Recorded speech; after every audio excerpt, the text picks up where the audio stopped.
Welcome to the Truckers Network radio show on TNCRadio.live, where we offer the news, information, traffic, weather, sports, and entertainment our commercial drivers want and need. I'm your host, Shelley Johnson. History is one of the topics we really like to cover. And since Valentine's Day is today and is widely recognized in America, we thought we'd consult with historian and author Jeff Bench to talk about that as well as some other holidays that we've had and have coming up. Jeff wrote The History of American Holidays, which celebrates America's history, culture, and patriotism with thought-provoking stories of the most popular holidays that Americans celebrate. Jeff has terrific insights and little-known facts about how holidays evolved in the United States.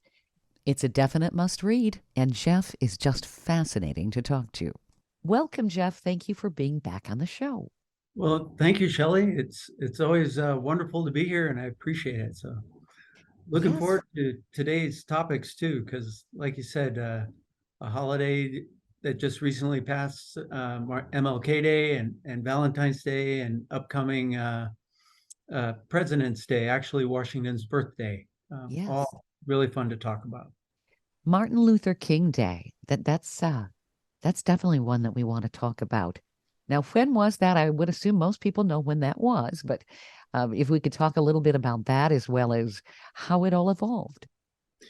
Yeah, Martin Luther King his birthday was a few weeks ago, so it's I think it's like the second Monday in January.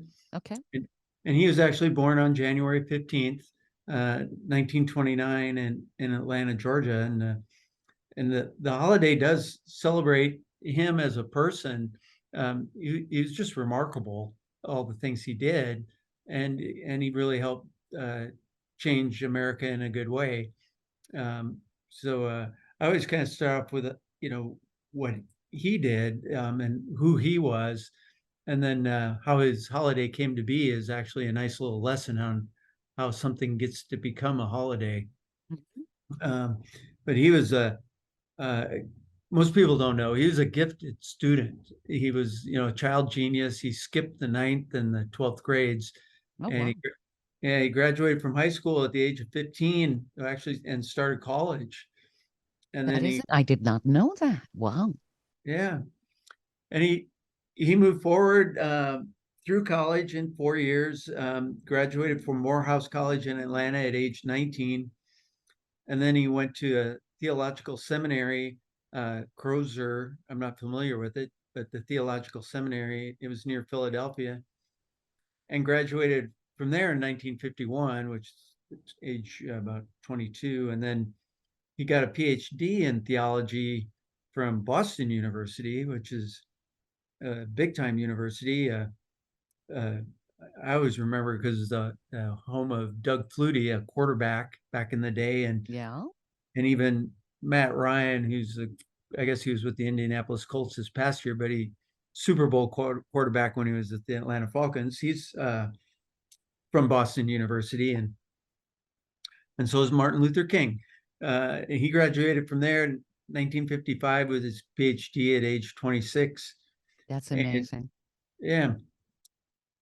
And then shortly after that, like really soon, he actually led the Montgomery bus boycott that followed Rosa Parks' refusal to give up her seat. And I think most people are aware of Rosa Parks, but may not be aware that that's sort of where Martin Luther King first really made a name for himself as an activist. And then he wrote a book about it called The Stride Toward Freedom, the Montgomery Story. And he was at a book signing in Harlem, New York. And I call her a crazy lady. Just, I think that comes from some song lyrics, the phrase crazy lady. But in any case, this woman stabbed him, was attempting to murder him. Oh, my goodness. And she was a black woman who thought that the NAACP and Dr. King were communists sent here to ruin her life. And so, and she was later diagnosed with, I guess, what do you call it, bipolar. Okay. But he came so close to dying because the knife blade got really close to his lungs, but he was saved, you know, in a hospital via surgery and all that. But lucky during transportation over there that nothing moved or shifted. It was that close. Wow. Yeah, so he's also an interesting guy. He suffered severe depression, and also through his activist activities, he went to prison 29 times.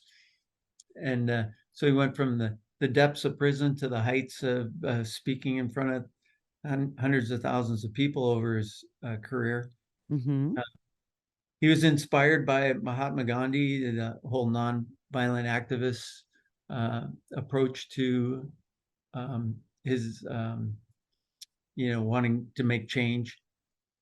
Uh, and I think a lot of people think of it as civil disobedience as a sort of a civil, nice way to do it, but actually it was more like civil in terms of civic disobedience. You know, um, to get your voice heard, you had to, you know, make some noise, so to speak, but do it in a, you know, at a civic level Right. with government. But but they were both preachers of nonviolence, and both of them actually both of them uh, suffered a great deal because of their nonviolence approach, and at the end of the day, they both were assassinated, which is kind of an interesting twist. Yes, it is. Um, but the other thing about Martin Luther King, he's kind of known for his great speeches, but not enough people really know what he talked about, and it was not only just racial equality, but he was really big into financial equality. And then of course, the Vietnam War was going on at the time, and he was advocated peaceful resolution. The financial equality I really appreciate because you know, Black America in particular, you can uh, give freedom, but if you're not welcome into the economic system, you know, it's hard to survive. Uh, Right. and and he didn't talk just about you know, Black financial equality. He talked about all working people's financial equality, and having a fair wage for a fair amount of work. You know, and you just can't drive people into poverty um, by paying them less and less.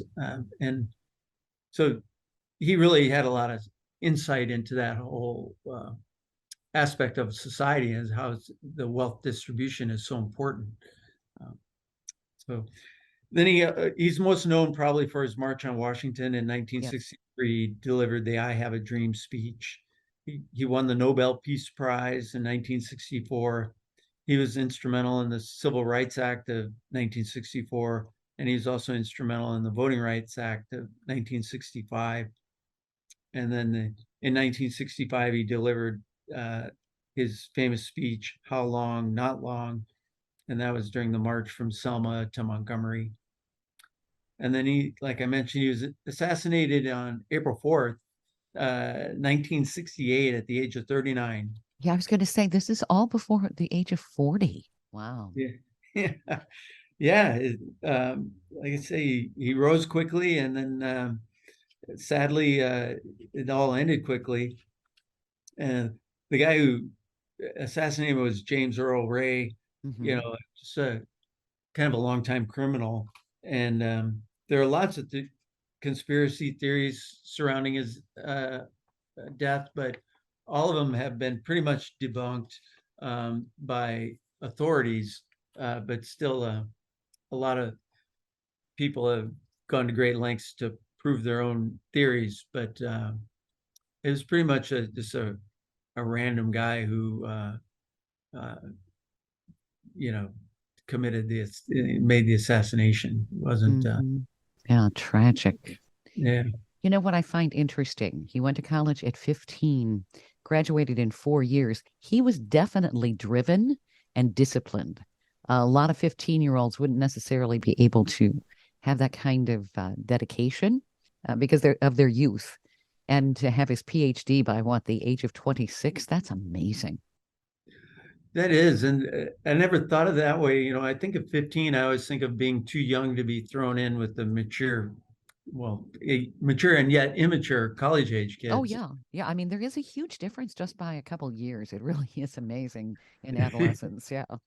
Yeah, adolescence, that's right. I mean, at 15, a lot of boys are still throwing spitballs in class and stuff, you know? Oh, absolutely. Speaking for myself, and I imagine most men, we don't mature till we're over 30. That, yeah. So, and then some of us hope we never mature, but Right? Boys and their toys and men and their toys, yes. yeah, exactly. So he was focused and driven and remarkable accomplishments at a young age. Was he an activist in college too with his belief system? Do you know? Um, Not that I've come across. He's Okay, probably a bit young, but I think as he got into the seminary, I think he wanted to apply, the religious beliefs to societal treatment of all people, sure. and that's I think where I see it beginning. An egalitarian or equal principle taught in the Bible, or at Hmm. least the New Testament, he wanted to apply to society. And it makes sense.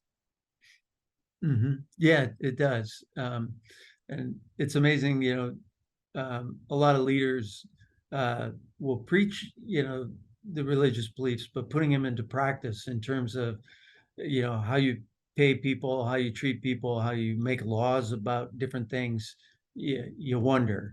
And Hmm. he was just definitely a man of faith. Um, his holiday, 4 days after his assassination, this U.S. Representative John Conyers from Michigan went to the Congress floor to create a federal holiday for Dr. King, and uh, that didn't. He wasn't successful, but every year he presented the same bill, and that's one thing I say about federal holidays. They need a champion to keep it moving and Right. pushing it forward. Sure. And it took 15 years, and even had to overcome a filibuster by Senator Jesse Helms of North Carolina. But President Reagan signed the bill into law in 1983. Excellent. I think people think that it was further back than that. It, that's interesting. I'm not sure a lot of people know that Reagan's the one that signed that. Yeah, I kind of remember it. Stevie Wonder came out with a song, Happy Birthday. Hmm. That song was all about Martin Luther King, having a holiday. Right. And uh, so back in the early 80s, it really ramped up. There was a lot of uh, grassroots support behind it. And it took, that was 15 years. And then even after that, all the states you know, were supposed to ratify it, but they didn't really have to. It was a national holiday, but for each state to recognize it as a state holiday, that took a long time. It took 17 years. Yep. And so that put it to like right around the year 2000 Yeah. when New Hampshire was the final state to give in Oh, and really? make it a Interesting. holiday. Huh. Yeah, you'd think it'd be a southern state, Yeah. Hmm. but it was New Hampshire. Yeah. Wow. Yeah, The live free or die state. yeah, That's yeah, that's their motto, exactly. I guess. So they were just being fiercely independent and didn't want anything to do with it, perhaps. I don't know. Yeah, Yeah. but and a couple interesting things to think about the holiday was, and Dr. King was, if you ever wonder why you did not hear many of his speeches on TV, Hmm. or especially in their entirety, you might get a quote, but you ever think like there's a lot of places for his words to be put into movies and things like I always think of Forrest Gump, for instance. There's a scene where Forrest comes running across the Washington Monument at a big gathering, but you don't hear Dr. King giving the speech, and and uh, and there's very few documentaries about Dr. King, or it's very infrequent that you're able to hear his speeches in their entirety. And there's a reason behind that, and that's Dr. King didn't want anyone to make money off his work, so he fought while he was alive to get his speeches copyrighted, and then his heirs, kind of are fulfilling his wishes. Okay. Interesting. But So they're kind of controlling what we can hear and see. exactly, Mm. and while some Hollywood producer may not get to make a bunch of money off it, um, they are preventing his word from being spread more widely. And So that's counterproductive, isn't it? yeah, He had a good message. yeah, I think so. I would like to hear more of his speeches. At least every year on his birthday, be able to tune in and hear one of his speeches, or in movies every once in a while you get a dose of him, and kind of be able to reflect back on uh, what he stood for, and he stands for so much more than I think most of us realize, and it's just hard to learn a lot about him other than on his birthday. And if your kids are in elementary school, they'll bring something home, but it's really hard to you can hear him and see him. It's easy to read his quotes, that's for sure. But Sure. yeah, and the other thing I like to think about, we've come a long way since 1968, but in some regards, we still have a long way to go, and Right. it's in terms of voting rights and the things that he achieved while he was alive. Um, so that's something to think about. All of this is fascinating. These are tidbits of information I never knew. So I appreciate you sharing that about Martin Luther King. One last thing I mentioned is quotes. I Uh-huh. have one of his quotes that will kind of lead us into Valentine's Day. Okay. But so his quote is, darkness cannot drive out darkness. Only light can do that. Hate cannot drive out hate. Only love can do that. So he was a peaceful activist, Yes, he was. Very and profound. He was a very prolific writer and eloquent speaker, no doubt about that. And I appreciate you sharing all of this information. I'm sure that a lot of people didn't know this. I know there's information here I didn't know. I wanted to go to break here because we have to pay some bills, and we'll be talking about Valentine's Day when we come back. You're listening to the Truckers Network radio show here on TNCRadio.live. I'm talking with Jeff Bench. He's an historian and author of the history of American holidays. He is quite well versed on lots of information about our holidays here in the United States. It's very fascinating. Stay tuned for more coming up right here on TNCRadio.live. The Truckers Network helps professional drivers save money and makes their lives easier. We were created for drivers by a commercial driver. We know the industry and driver needs. A Truckers Network membership offers exclusive discounts through our trusted partners on things like truck care, truck parking, tires, oil changes, fuel additives, fitness, roadside assistance, first aid kits, driver training, and a whole lot more. Start saving today. Check us out at app.thetruckersnetwork.net. That's app.thetruckersnetwork.net. The trucking industry keeps America running thanks to the 3.36 million professional truck drivers who deliver everyday goods to 80% of American communities who rely on trucking for that last mile. The industry represents a diverse group with nearly half of drivers at 42% as minorities. Trucking Moves America Forward, or TMAF, educates the public on the essentiality of trucking by telling the story of trucking and its positive impact on our economy, communities, and lives. Learn how you can join the industry movement by visiting truckingmovesamerica.com.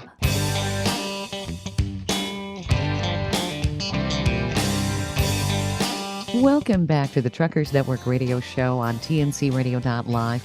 I'm your host, Shelley Johnson. I'm talking with Jeff Bench. He's an historian and author of the history of American holidays. We've been talking about Martin Luther King Day, but I promised we'd also talk about Valentine's Day as well as President's Day.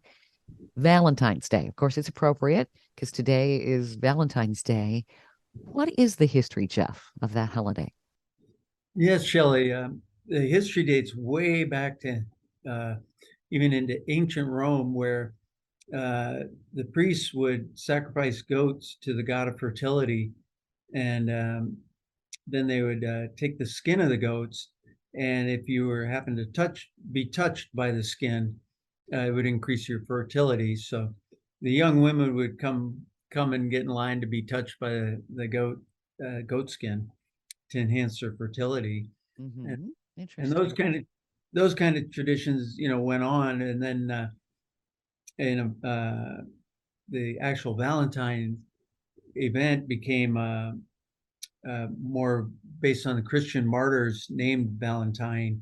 And there's the Feast of Saint Valentine was established by Pope Gelasius the First in 500 CE. So uh, not quite even to recorded time, essentially. Um, but then Valentine's Day became widely associated with romantic love based on a story by Geoffrey Chaucer called The Parliament of Fowls. And that was written in 1381, so centuries ago.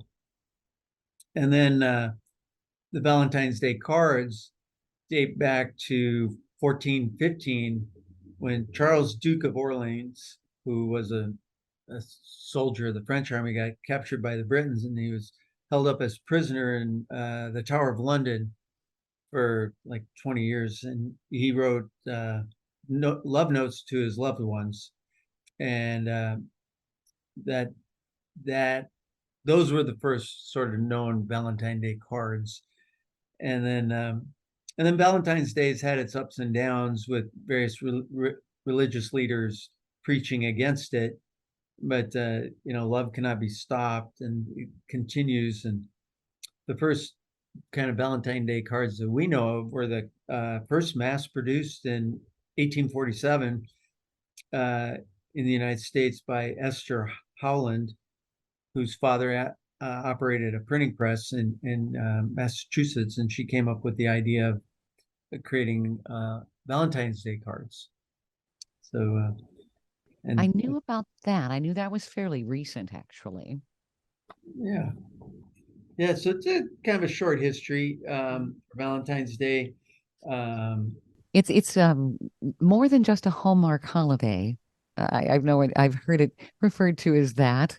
I actually dated a guy who'd said, it's just a Hallmark holiday. I don't have to recognize it." Well, he didn't stay on my list for very long, but yeah, I think it's become a tradition. The heart candy and all of that. And I remember in school we used to hand out Valentine's cards. It was just kind of a nice way to tell people you liked them.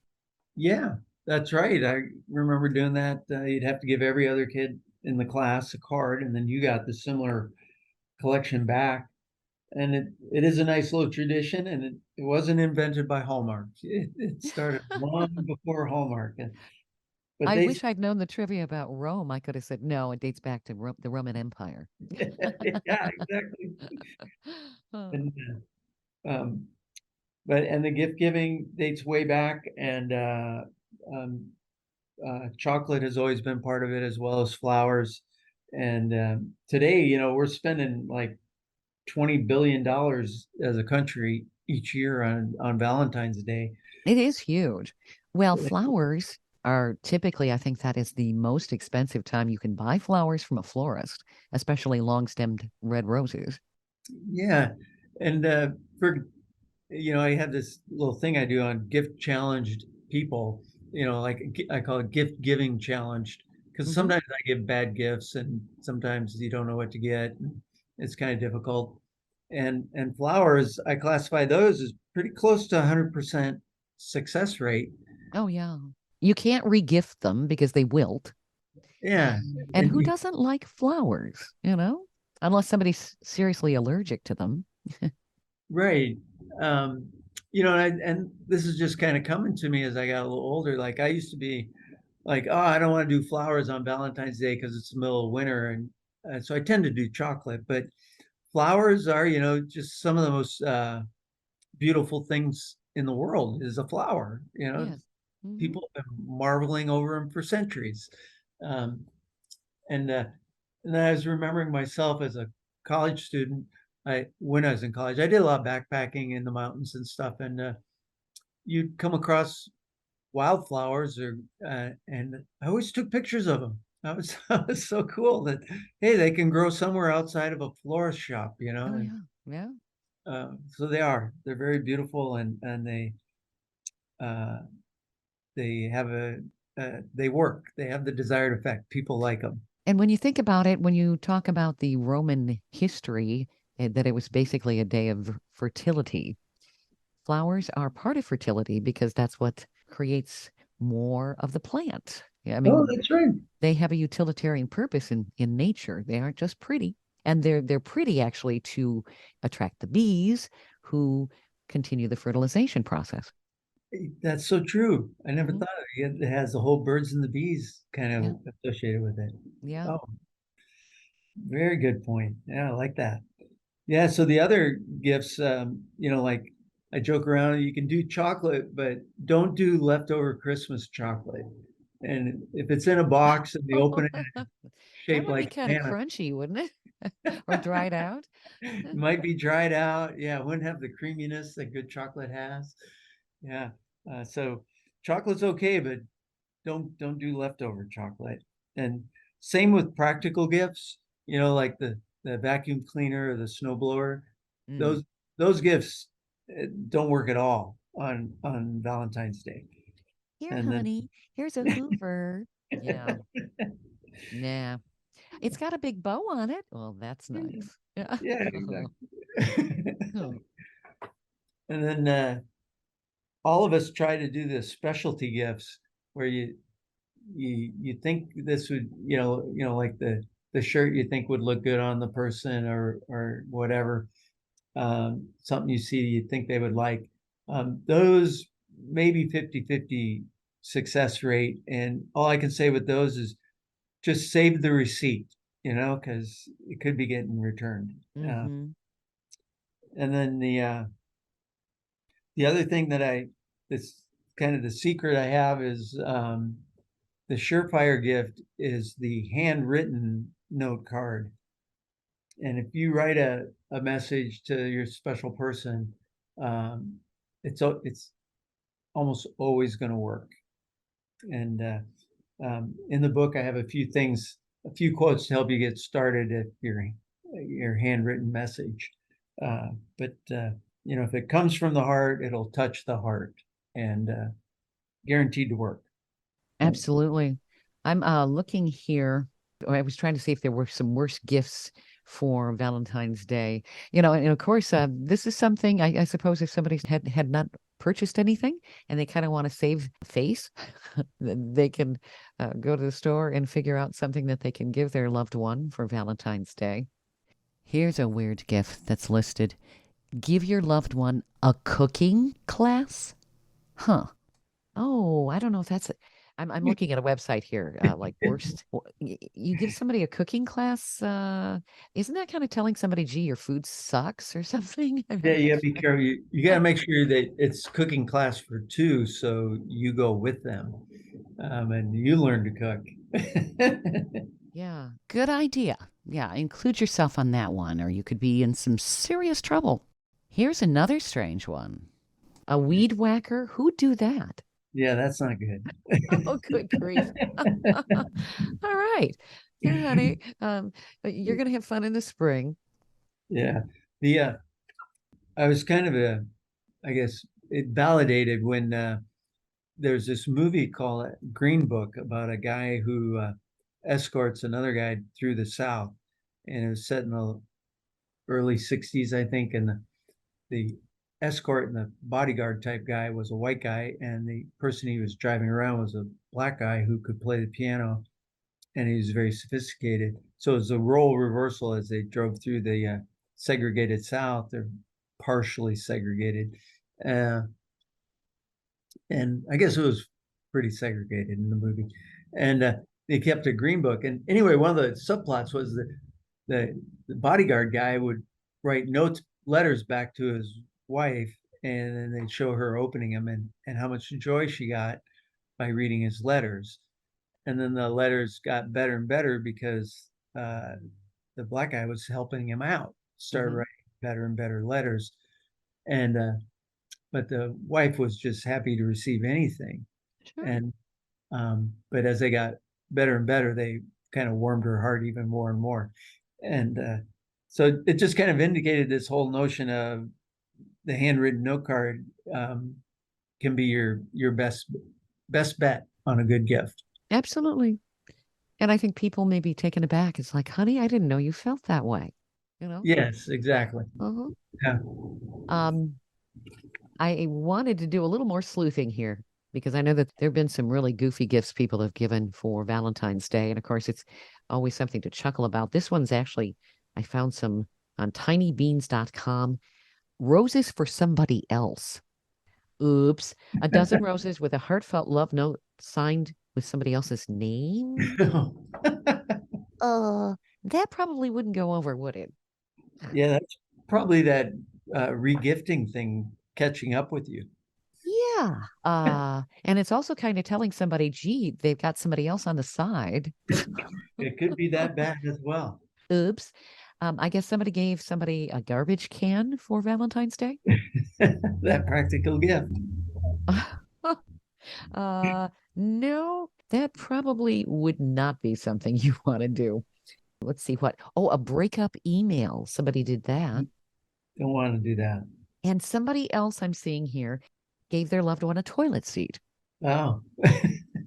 Now, is the toilet seat something handy that they could use in case you give them candy that's really bad and they need to use the bathroom? I mean, huh.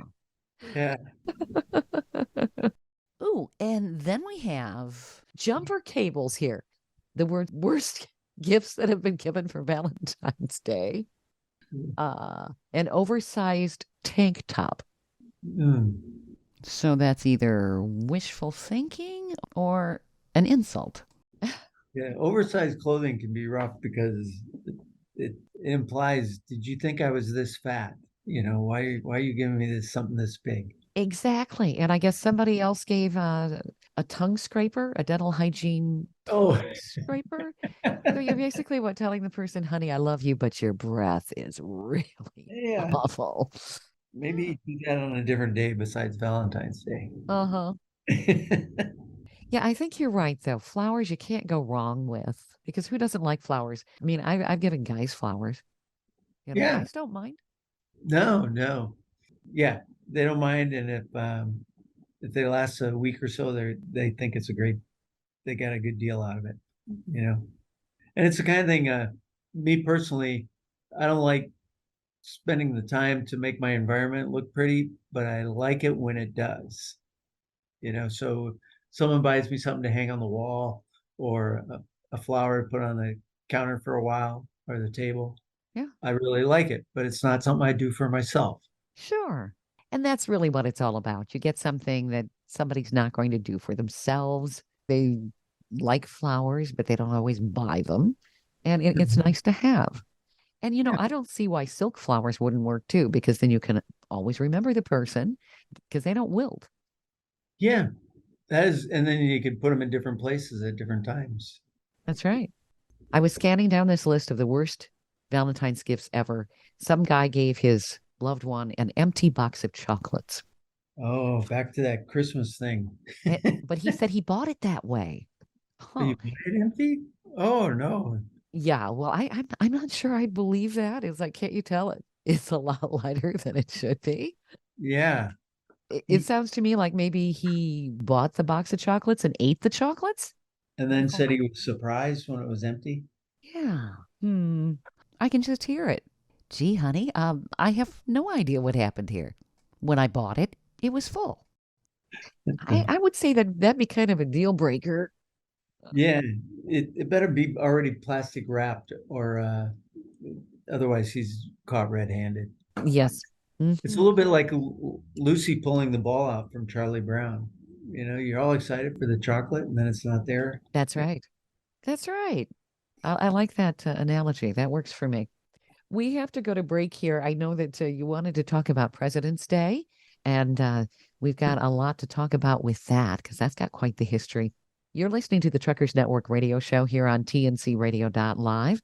We're talking with Jeff Bench. He's an historian and author of The History of American Holidays. We've been talking about Martin Luther King Day and Valentine's Day, and of course, what not to give your loved one on Valentine's Day, and some good ideas of what you should do.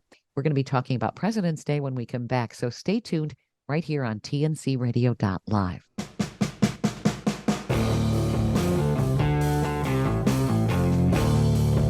TNCRadio.live is proud to carry the Steve Summers Overnight Drive Show.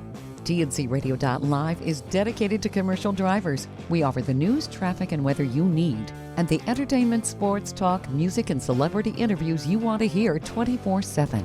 We have original shows and trucker podcasts that feature some of your favorites, like Ice Road Alex Debogorski and America's Truckin' Sweetheart Marcia Campbell. TNCRadio.live is convenient and designed for professional drivers. The best part is we're free, and you can listen anywhere you are on the road. With just one tap, you can tune into Steve Summers and us right on your phone. Simply download our app by going to app.tncradio.live. That's app.tncradio.live.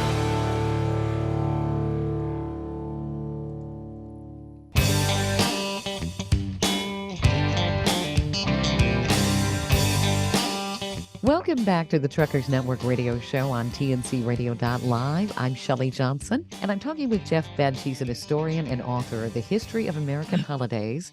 We've been discussing Martin Luther King Day, Valentine's Day, the history of that actually dates back to the Roman Empire. I did not know that. And we were going to talk about President's Day, which has quite the history. So, Jeff, what should we know about President's Day?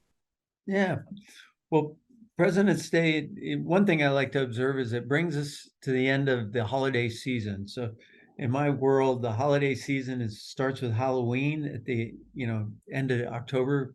And then right away in November, we have Veterans Day, Thanksgiving, Christmas, New Year's, MLK comes up right away. And then, of course, you have Super Bowl Sunday, Valentine's Day, and now Washington's birthday. And it is Washington's birthday on the federal level. President's Day, that was sort of developed in the 1980s, and some states have it as Veterans Day. Some states do recognize President's Day, but and that's a very recent trend. But officially at the federal level, it's Washington's birthday, and so I was going to talk a little bit about George Washington. I mean, most people don't know this, but he was quite the guy. There's a reason he's on the $1 bill, and our quarter and our nation's capital is named after him. Mm-hmm. But he was born on February 22nd, 1732, and he was born into a wealthy family, but his father died when he was only 11 years old. And so George took on a lot of responsibility at a very young age. He was the oldest of 6 children, and he became a successful land surveyor, which makes him a civil engineer in today's world. And he purchased and inherited a lot of land, and he grew his plantation from 2,000 to 8,000 acres, growing a lot of different crops. So he's pretty successful farmer, businessman, and then later a politician. But he was also he's kind of credited with starting the French and Indian War in 1754 by attacking some French troops and killing an important French military leader in an area now Pittsburgh, Pennsylvania. But the French and Indian War, most people don't realize that was really part of a world war called the 7 Years' War, or World War Zero, if you want to be cute about it. But it was between Great Britain and France, and it was fought mainly in Europe, but it also included Persians coming from the east. They were part of it, and then what we had going on here in the United States, the French and Indian War was basically the French and the Britons fighting over control of the Americas. Right. So it was basically kind of the junior level World War, and George Washington gets somewhat of a credit for lighting the fuse that started that that war. But he also served in the Virginia House of Burgesses from 52 to 1774, so 22 years, and he was a delegate to the First Continental Congress, and he was the commander in chief of the Continental Army in 1775, and he guided our American troops with outstanding leadership to victory over Britain in 1783. So, I mean, he was sort of the guy. He was the leader, and he was kind of more than just a pretty face on a dollar bill. Um, and then when they're having trouble with the Constitution, who'd they call to come back and mediate and lead them through it was George Washington. He presided over drafting of the Constitution. And he was the first president of the United States from 1789 to 1796. Didn't they want to make him king? Well, He that, refused? yeah, that's really an important thing that he, like I said, drafted was kind of the mediator leader of the drafting of the Constitution, and he had this whole thing about uh, you know transitions of power and getting away from the monarchy. They didn't want to reestablish what they knew was not working in Europe, and people, philosophers uh, and the great thinkers of the time were trying to come up with other ways of governing people and creating a society, and this whole for the people by the people, he truly believed in. And so when he was president, at the height of his political power, after his term, he stepped down, Mm-hmm. and it was a remarkable precedent-setting thing for the times, because everywhere else in the world was run by monarchs and kings and royal families and all that. So some people will say, democracy did not begin when Washington was elected president. Our democracy began when Washington stepped down from being president. So, Well, uh, that makes sense. yeah, yeah. So he's remarkable. He also understood the differing points of view, and he thought it was important in his cabinet. He had Thomas Jefferson as Secretary of State and Alexander Hamilton as Secretary of the Treasury, and those guys were opposites. Uh, Hamilton favored a stronger central government, and Jefferson favored stronger state rights. And state rights is sometimes back then, especially code for being a slave state, being and Jefferson being from Virginia, the South, and a slave owner was more. He favored state rights, and um, Hamilton, was just the opposite of that. But it just kind of goes to show that way early in our country's history, this whole north-south divide was existed, Yeah. and Washington was trying to bring it together. And so he was always able to see other people's points of view and bring them together. Um, and that's why he did have such political power. And even in his farewell address, uh, he advocated three key points: uh, unity, and particularly the divisions based on party politics. And then he expressed the need for patriotism, and kind of this love of your country, and then neutrality in foreign wars or foreign affairs. Basically, he wanted to avoid permanent alliances with any foreign country.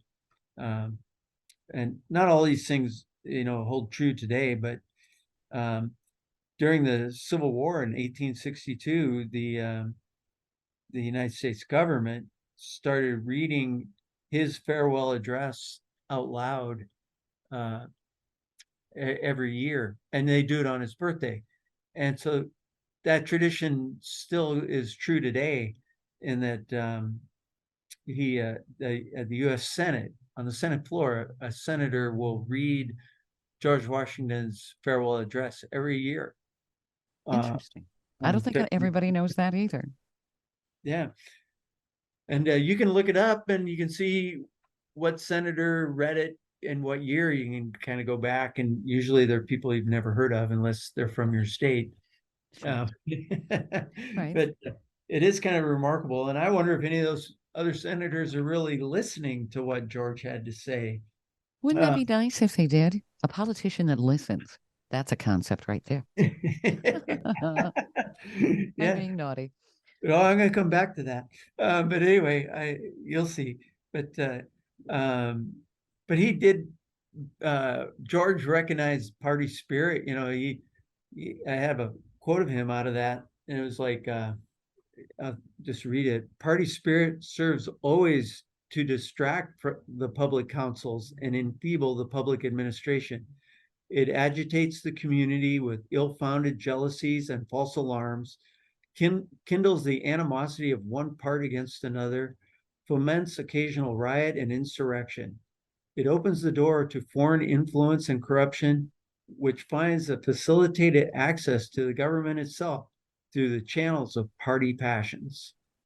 And that's what he said 200 plus years Yeah, ago. And still we holds still true have those, today. we still have those Oh, problems. sure. Well, they used to beat each other up in Congress and whip, with their canes. I mean, it was really, you kind of had to be gutsy to even consider to be a politician. Yeah. Yeah. Well, we have come a long way from that, but still not far enough. And Yep. we just hit each other with canes in different ways. And Yep. the internet has become quite the cane, I guess. Mm-hmm. It really has. Yeah. And, some people, thinking about today, some people think we're in the greatest political turmoil ever. But, you can go back to Iran Contra, Watergate, Vietnam, Mm-hmm. two world wars, and not to Yep. even mention the Civil War. Civil War. Yeah.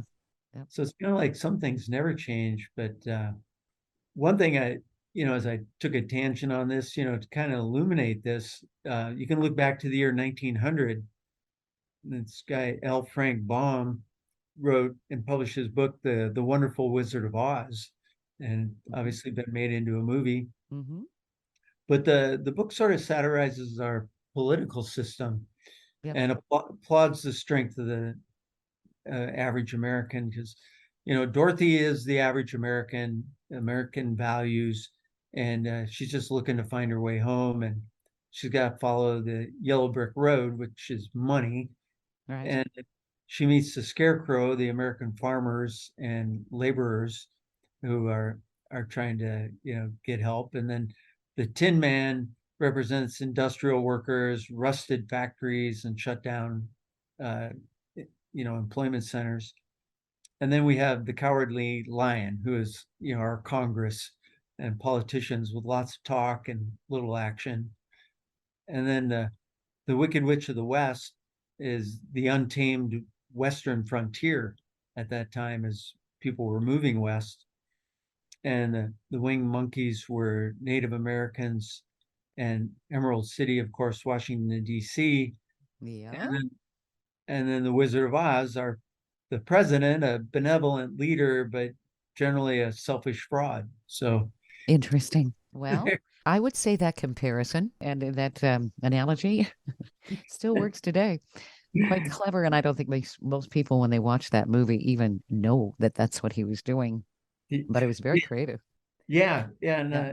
Very um, much so. We have about a minute left, Jeff. How do people find your book? You have so many wonderful insights, and I want people to be able to read your book for sure. yeah, the best way, you can find it on Barnes and Noble's webpage or Amazon website, or you can go to my website, and there's a couple other outlets that you can order it from, and they're all online sources. But my website is jeffbensch.com, so it's JEFFBENSCH.com, and you can get it, in print or an ebook from any of those places. Excellent. And the book's called The History of American Holidays. Yes, a thought-provoking glimpse into America. And you have some wonderful stories. This is the kind of writing that should have gone on in history class, because I think a lot of people would like history a whole lot better, because it's interesting. I really appreciate your insight. Thank you so much, Jeff, for being on the show. You've been listening to the Truckers Network radio show here on TNCRadio.live. Stay tuned for more great entertainment and information coming up this evening, and really 24 hours a day, right here on TNCRadio.live. Thank you for listening to another great interview on TNCRadio.live and the Truckers Network radio show. All of the material you hear on TNCRadio.live on our website, our broadcasts, or our podcasts are copyrighted. There can be no distribution without the express consent of TNCRadio.live and its partners. For inquiries, write us at info@tncradio.live. And don't forget to subscribe to the podcast of the Truckers Network radio show.